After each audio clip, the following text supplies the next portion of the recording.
Good morning. Secretary Carter, General Dunford, Mr. Hallinan, Major General Becker, members of our armed forces, veterans, and most of all our Gold Star families. I'm honored to be with you once again as we pay our respects as Americans to those who gave their lives for us all. Here at Arlington, the deafening sounds of combat have given way to the silence of these sacred hills. The chaos and confusion of battle has yielded to perfect, precise rows of peace. The Americans who rest here and their families, the best of us, those from whom we asked everything, ask of us today only one thing in return: that we remember them. If you look closely at the white markers that grace these hills, one thing you'll notice is that so many of the years, dates of birth and dates of death, are so close together. They belong to young Americans, those who never lived to be honored as veterans for their service, men who battled their own brothers in Civil War, those who fought as a band of brothers an ocean away, men and women who redefined heroism for a new generation. They are generals buried beside privates they led. Americans known as Dad or Mom, some only known to God. Mr. Hallinan, a Marine who then watched over these grounds, has said, "Everyone here is someone's hero." Those who rest beneath this silence, not only here at Arlington, but at veteran cemeteries across our country and around the world, and all who still remain missing, they didn't speak the loudest about their patriotism. They let their actions do that. Whether they stood up in times of war, signed up in times of peace, or were called up by a draft board, they embodied the best of America. As Commander-in-Chief, I have no greater responsibility than leading our men and women in uniform. I have no more solemn obligation than sending them into harm's way. I think about this every time I approve an operation as president. Every time, as a husband and father, that I sign a condolence letter. Every time Michelle and I sit at the bedside of a wounded warrior, or grieve and hug members of a Gold Star family. Less than 1% of our nation wears the uniform. And so few Americans see this patriotism with their own eyes or know someone who exemplifies it. But every day there are American families who pray for the sound of a familiar voice when the phone rings, or the sound of a loved one's letter or email arriving. More than 1 million times in our history, it didn't come. And instead, a car pulled up to the house, and there was a knock on the front door, and the sound of taps floated through a cemetery's trees.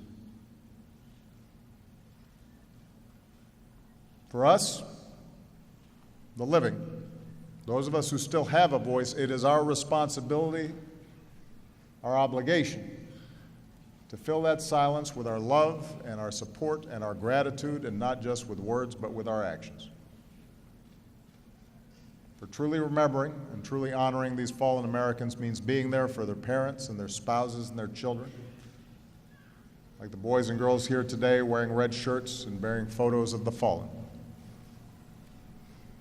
Your moms and dads would be so proud of you, and we are too. Truly remembering means that after our fallen heroes gave everything to get their battle buddies home, we have to make sure our veterans get everything that they have earned, from good health care to a good job. And we have to do better. Our work is never done. We have to be there not only when we need them, but when they need us. 30 days before he would be laid to rest, a short walk from here, President Kennedy told us that a nation reveals itself not only by the people it produces, but by those it remembers. Not everyone will serve. Not everyone will visit this national sanctuary, but we remember our best in every corner of our country from which they came. We remember them by teaching our children at schools with fallen heroes' names, like Dory Miller Elementary in San Antonio, or being good neighbors in communities named after great generals like McPherson, Kansas, or when we walk down First Sergeant Bobby Mendez Way in Brooklyn, or drive across the Hoover Dam on a bridge that bears Pat Tillman's name. We reveal ourselves in our words and deeds, but also by the simple act of listening. My fellow Americans, today and every day, listen to the stories these Gold Star families and veterans have to tell. Ask about who he or she was, why they volunteered. Hear from those who loved them about what their smile looked like and their laugh sounded like and the dreams they had for their lives. Since we gathered here 1 year ago, more than 20 brave Americans have given their lives for the security of our people in Afghanistan. We pray for them all and for their families. In Iraq, in our fight against ISIL, 3 Americans have given their lives in combat on our behalf. And today I ask you to remember their stories as well. Charles Keating IV, Charlie or Chuck or C4, was born into a family of veterans, all American athletes and Olympians, even a gold medalist. So naturally, Charlie and the love of his life, Brooke, celebrated their anniversary on the 4th of July. She called him the huge goofball everybody wanted to be friends with, the adventurer who surfed and spearfished and planned to sail around the world. When the Twin Towers fell, he was in high school and he decided to enlist. Joined the SEALs because he told his friends it was the hardest thing to do. He deployed to Afghanistan and 3 times to Iraq, earning a Bronze Star for valor. And earlier this month, while assisting local forces in Iraq who had come under attack, he gave his life. A few days later, one of his platoon mates sent Charlie's parents a letter from Iraq. Please tell everyone Chuck saved a lot of lives today, it said. He left us with that big signature smile on his handsome face as always. Chuck was full of aloha, but was also a ferocious warrior. So today we honor Chief Special Warfare Officer Charles Keating IV. Lewis Carden was the 6th of 7 children, a Californian with an infectious wit who always had a joke at the ready to help someone get through a tough time.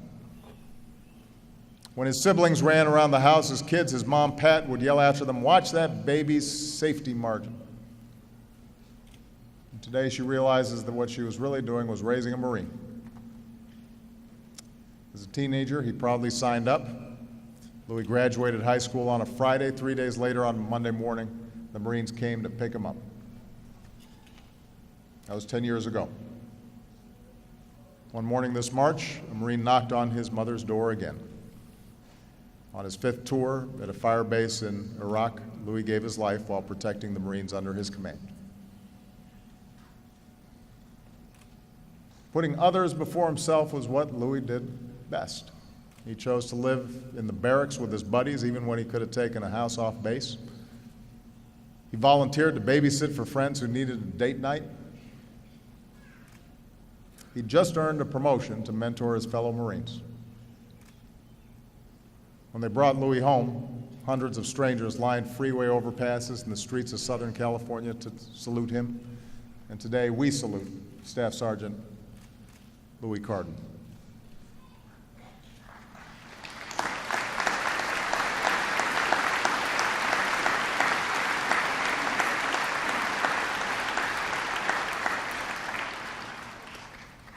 Joshua Wheeler's sister says he was exactly what was right about this world. He came from nothing and he really made something of himself. As a kid, Josh was the one who made sure his brother and 4 half-sisters were dressed and fed and off to school. When there wasn't food in the cupboard, he grabbed his hunting rifle and came back with a deer for dinner. When his country needed him, he enlisted in the Army at age 19.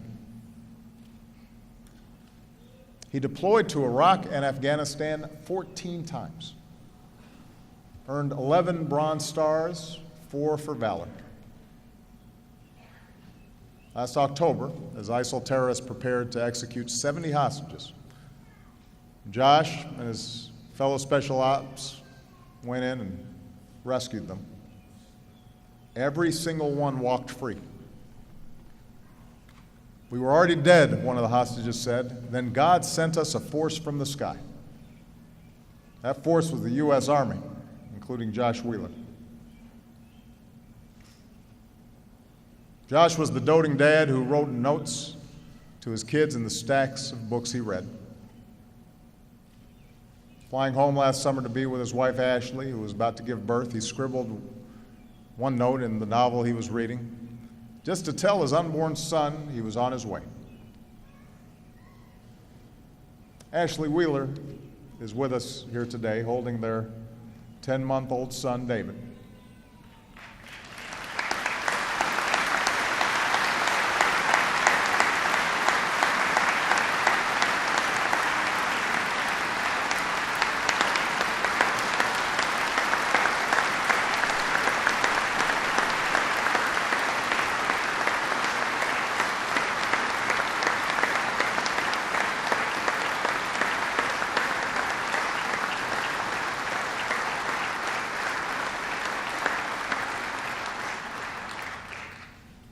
Ashley says Josh's memory makes her think about how can she be a better citizen.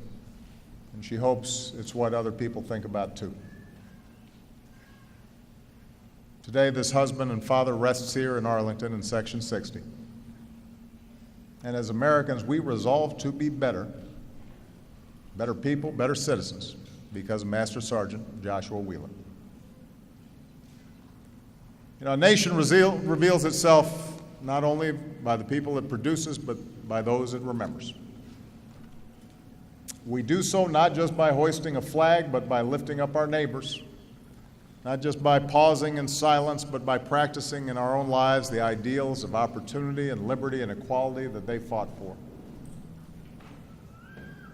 We can serve others and contribute to the causes they believed in. And above all, keep their stories alive so that one day when he grows up and thinks of his dad, an American like David Wheeler can tell them as well the stories of the lives that others gave for all of us. We are so proud of them. We are so grateful for their sacrifice. We are so thankful to those families of the fallen. May God bless our fallen and their families. May He bless all of you, and may He forever bless these United States of America.